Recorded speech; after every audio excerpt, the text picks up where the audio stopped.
우리 마음은 수많은 컴플렉스들로 이루어져 있습니다. 그 중에 나의 자아가 받아들인 컴플렉스는 자아와 융합되고, 자아가 거부한 컴플렉스는 섀도우가 되어 마음 저 한켠에 처박힙니다.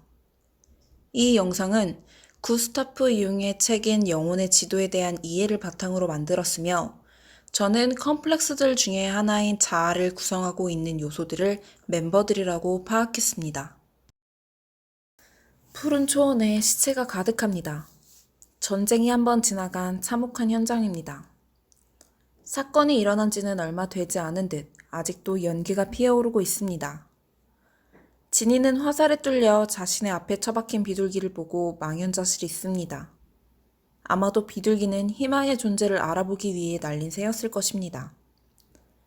그리고 절망스러운 듯 원망스러운 듯 하늘을 바라보죠. 그러다가 무언가에 이끌리듯 고개를 돌리는데 그 순간 정국이는 어딘가에서 손이 묶인 채 뛰어나옵니다.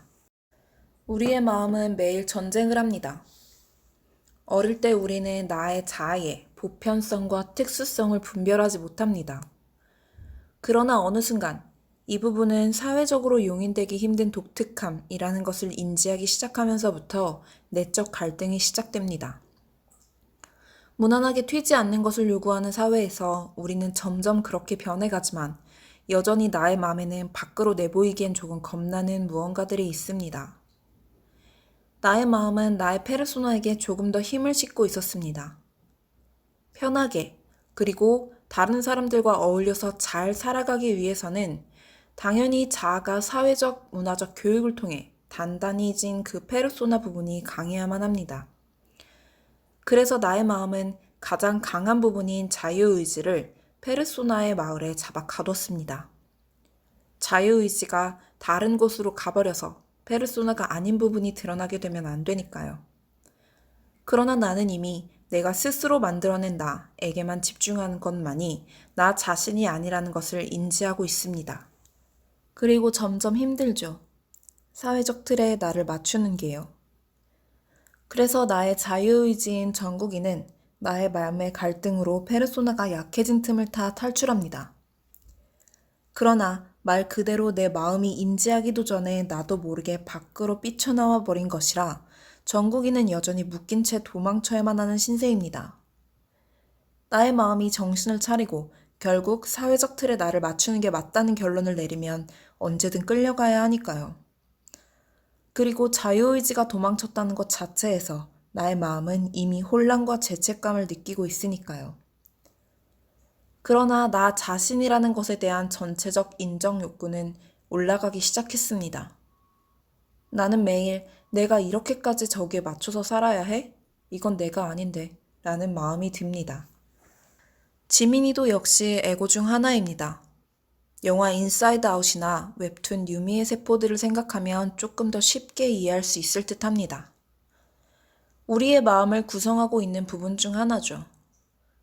북을 들었지만 치지는 않고 있는 한 어린아이가 지민이의 왼쪽 뒤에 있습니다. 이 장면을 보고 저는 독일의 2차 세계대전을 배경으로 한 영화 양철북이 떠올랐습니다.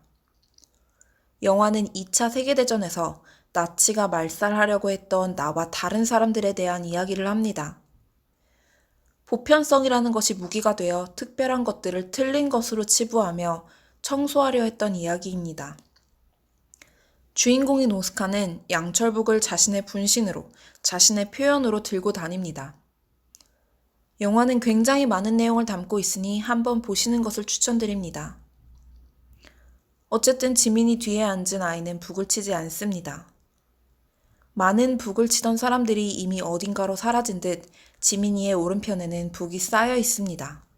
튀지 않겠다는 걸까요? 그러나 내 마음은 이제 아슬아슬합니다. 사회적으로 살아가기 위해 당연하다고 생각했던 나의 독특함을 이제 틀린 게 아니라 다른 것들로 그저 받아들여지고 싶은 마음이 스물스물 올라옵니다. 귀는 흰 깃털과 까만 깃털이 묶인 마치 재단인 듯한 모습을 갖춘 무언가를 머리맡에 놓고 누워 있습니다. 아마도 깃털들은 첫 장면에 진이가 보냈던 수많은 새들의, 그렇지만 살아 돌아오지 못한 그 새들의 깃털들을 모아놓은 것처럼 보입니다. 매번 좌절된 수많은 희망들에 대한 위로일까요? 뷔의 곁에 있는 소녀는 눈을 가리고 있습니다. 이곳은 나의 마음이기 때문에 소녀 역시도 나의 마음의 한 부분일 겁니다. 그러나 소녀는 아직 다 자라지 못한 나의 컴플렉스입니다. 그러나 내가 미처 가둘지 말지 결정하지 못한 컴플렉스겠죠. 소녀는 눈을 가리고 있기 때문에 나의 마음은 소녀가 거부해야 할 컴플렉스인지 아닌지 아직 파악하지 못했습니다. 눈을 뜨게 되면 내 마음은 소녀를 잡아 가둘지도 모릅니다. 나의 자아 중 하나인 뷔는 그런 소녀를 지키기 위해 옆에 붙어 있습니다. 지니는 이미 죽어버린 비둘기를 소중하게 새장에 넣었습니다. 이미 죽었는데 왜 새장에 넣었을까요? RM은 노아의 방주처럼 보이는 그렇지만 망가지고 부서지고 녹슬어버린 배 앞에 짝을 잃어버린 채 홀로 있는 동물들과 서 있습니다. 성경에 따르면 노아의 방주에는 각 동물들을 쌍쌍이 태웁니다. 나의 마음의 한 부분, 즉 에고의 하나인 RM은 아마 나의 독특성을 살리고 싶었을 겁니다. 너희가 잘못된 게 아니라고 이야기하고 싶었겠죠. 당당하라고. 네가 독특하다고 무조건 비난한다면 그 비난이 잘못된 거라고 이야기하고 싶었을 겁니다. 그러나 내 마음은 용기가 나지 않습니다. 그래서 포기했습니다. RM이 기다리고 있는 배로 가지 않았습니다. 그래서 미처 당도하지 못한 나의 마음의 부분들을 기다리다가 결국 배는 망가졌습니다. 나 자신에 대한 구원은 완성되지 못했습니다. 정국이는 손이 묶인 채 도망나와 숲으로 갔습니다. 갑자기 숲은 어디서 생긴 걸까요? 페르소나로 추정되는 정국이가 묶여있던 마을은 사막의 한가운데 있었는데요. 아마 나의 마음은 혼란스러우면서도 페르소나에만 갇혀있지 않고 다른 걸 해보려는 것만으로도 이미 알 수 없는 생명력과 자유를 느끼는 것이 아닐까요? 사회적으로 하루하루 죽어가는 나를 보면서 진짜 나의 자아라는 걸 찾아가면서 생기가 돈다는 걸 우리는 많은 매체를 통해 그리고 나의 경험을 통해 알고 있습니다. 지니는 새장이 가득한 방에 이미 죽어버린 새를 넣어가지고 왔습니다. 이미 이 방에는 빈 새장이 가득합니다. 돌아오지 못한 수많은 희생에 대한 두드림이 새장으로만 남아 있습니다. 그러나 이번 새는 죽긴 했지만 돌아왔습니다. 죽어버렸다는 것이 좌절스럽긴 하지만 그래도 나의 마음이 이제 조금은 나 자신에게 가까워졌다는 것 아닐까요? 장례를 치르듯 천을 덮은 새장이 갑자기 움직이기 시작합니다. 아마도 희망이 살아났다는 의미겠죠. 지니는 이제 마지막 희망도 모두 사라졌다고 생각한 순간에 새의 움직임을 보고 놀랐습니다. 아마도 정국이의 탈출을 의미하는 거겠죠. 그리고 그것과 연결되어 정국이는 죽을 힘을 다해 뜁니다. RM은 이제 진짜로 움직이기 시작한 정국이가 이쪽으로 무사히 올 수 있기를, 내 마음이 페르소나에게 힘을 실어주지 않기를 기도합니다. 지민이는 격정적으로 춤을 추기 시작합니다. 아마 이건 역시도 정국이가 무사히 돌아오길 바라는 것, 그리고 힘이 이동하기 시작했다는 것을 알게 된 움직임이 아닐까 합니다. 그러나 갑자기 뛰던 정국이는 쓰러졌습니다. 나의 마음이 정신을 차려버렸습니다. 사회적 자아에 초점을 맞춰야 한다고 나의 마음이 다시 나를 가다듬기 시작했습니다. 누군가 나의 독특함에 대하여, 나의 튀는 부분에 대하여 일장연설을 늘어놓았을까요? 내가 이렇게까지 나 자신을 표출해서 뭐하나? 그걸 인정받는다고 뭘 할 건가? 라는 무력감과 현타, 회의감이 밀려오고 내적 갈등도 없이 페르소나에서 뛰쳐나온 나의 자유의지를 무력화시켜버립니다. 제이홉은 누워서 눈을 감아버린 정국이 위에 내려앉은 까마귀를 배경으로 랩을 합니다. 그러나 정국이가 눈을 감기 직전까지 있던 나무와 풀들은 모두 황폐해져 버렸습니다. 그 자유의지를 죽여버리고 페르소나가 나 자신이라 셀내하려던 나는 그래서 조금 더 편해질 줄 알았지만 내 마음은 더 우울해지고 황폐해져만 갑니다. 나 자신을 죽이고 사회에 맞춘다고 해서 내가 행복해지지는 않는다는 것을, 편안하지도 않다는 것을 나는 이렇게 극단적인 방법을 통해 깨닫습니다. 이제 내가 곧 페르소나가 된다 해도 그게 진짜 나가 될 수 없다는 것을 알았습니다. 나는 생각합니다. 나의 독특함을 인정해주지 않는 사회가 잘못된 거라고. 나는 나 자신 자체를 인정해주는 그런 사회가, 다양성을 인정하는 사회가 정의로운 사회라고 생각합니다. 그래서 이번엔 보편성에 맞춰진 나보다는 미처 인정하지 못한 그 독특함에 과도하게 집중하기 시작합니다.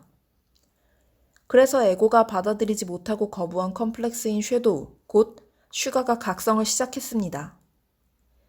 밖으로 꺼내긴 수치스러운 그 많은 컴플렉스들. 꺼내면 사회에서 거부당하거나 혐오의 시선에 시달릴 거라 생각했던 그 많은 컴플렉스들입니다. 아직 다 성장하지도 못한 그것들은 마치 다른 것들과 비슷해 보이면서도 눈에 띄지 않게 하려고 검은색의 똑같은 옷으로 둘러놓고 얌전히 벙커 같은 곳에 몰아 넣어놨습니다. 그 독특함들은 그대로 크면 페르소나처럼 보이는 옷을 입은 채 가끔 밖으로 튀어나와도 크게 티나지 않을 정도가 될 것입니다. 그러나 정국이가 움직이고 나의 페르소나가 나가 아니라는 것을 깨달은 후 윤기는 이번에는 이길지도 모르는 전쟁을 준비합니다. 너무 깊숙하게 감춰놔서 전쟁에는 끼지도 못했던 섀도우들이 움직이기 시작했습니다.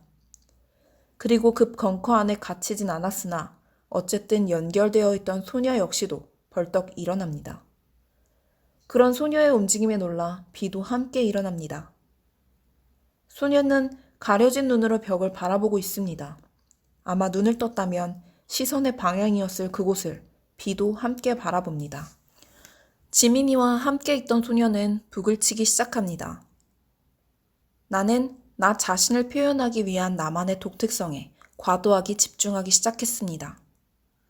정국이 역시 눈을 뜹니다.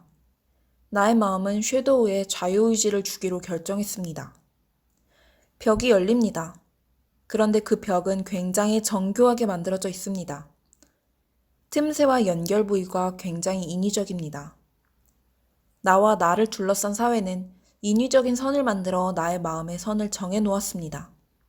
넘어가면 안 되는 선을 정해놓고 그 이상으로 넘어가면 큰일 난다고 나를 계속해서 세뇌해 왔습니다.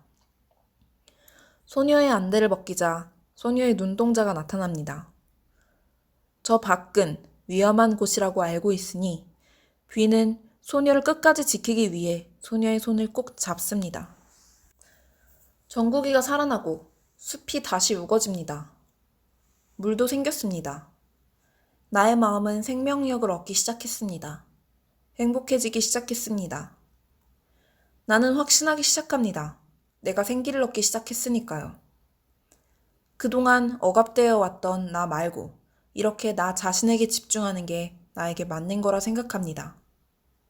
확신하기 시작했으니 정국이는 물속에서 그동안 속박해왔던 가시를 고둥으로 바꿀 수 있었습니다.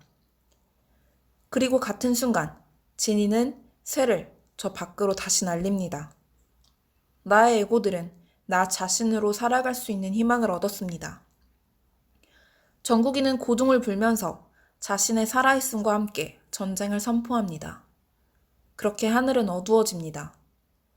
나다움을 인정하기 위한 내 마음의 전쟁이 시작됐으니까요.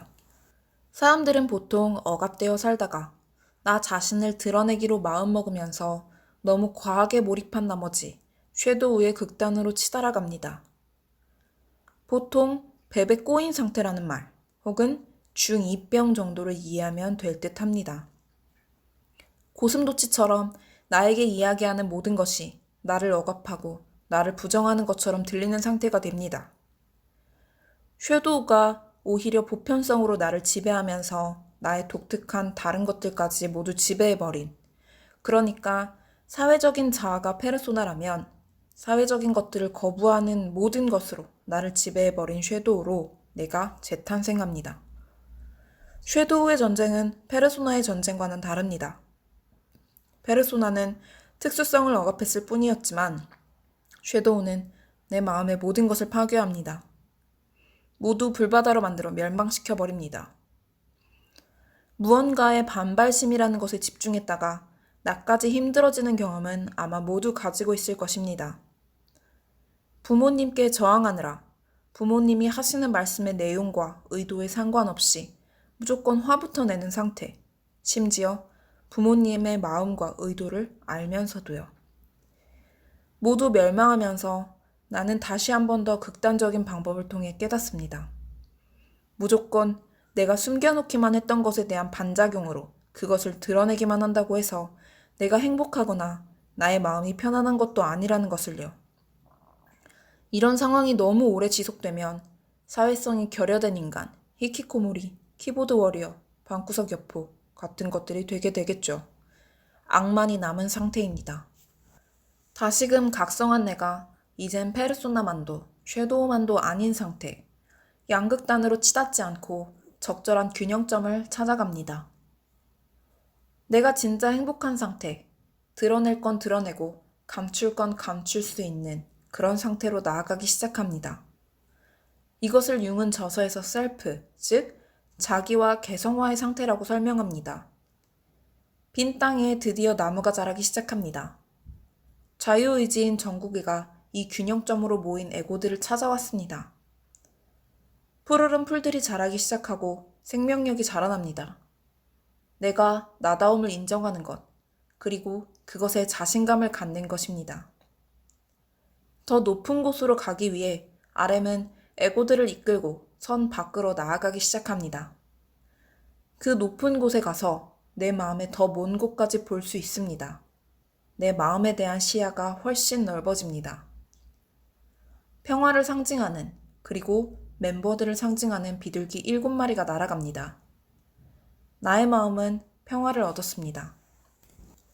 더 이상 꿈이 없다 생각한 중2병스러웠던 섀도우에 가까웠던 1집의 어린 우리 방탄소년단은 더 많은 것을 받아들이고 과연 내가 누구인가에 대한 수많은 질문에 대해 어렴풋이 대답을 할 수 있게 되면서 훨씬 더 할 수 있는 것들이 많아졌습니다.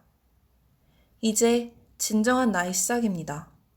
진정한 나다움의 시작입니다. 이제 꿈꿀 수 있는 상태입니다. 더욱더 행복해지기 위해 나는 나를 알기 위해 계속해서 나의 영혼의 지도를 따라갈 것입니다. 이번 앨범은 방탄의 7년을 모두 기록한 일종의 거대한 일기장이라고 RM은 인터뷰에서 이야기했습니다. 그리고 오는 2013년 9월 발매된 Oh Are You Like To의 타이틀곡 에노를 거꾸로 뒤집은 것입니다. 방탄은 처음부터 쭉 자아의 혼란을 이야기해 왔습니다. 어른들에게, 사회에게 억압된 채 방황하던 나를 표현한 No More Dream, 나인지 아닌지 헷갈리던 트라우마인 화양연화, 내 맘에서 일어나는 유혹을 이야기하던 윙즈, 그리고 마침내 찾았다고 생각했으나 여전히 혼란의 과정이었던 Love Yourself. 그 7년의 기록이 방탄의 영혼의 지도를 만들었습니다. 사춘기의 소년들은 이제 비관적이라고 No More Dream이라고 소리치던 그 소년들은 이번엔 드림이라고 미소 지으며 이야기하는 훨씬 성장한 모습을 보여주고 있습니다.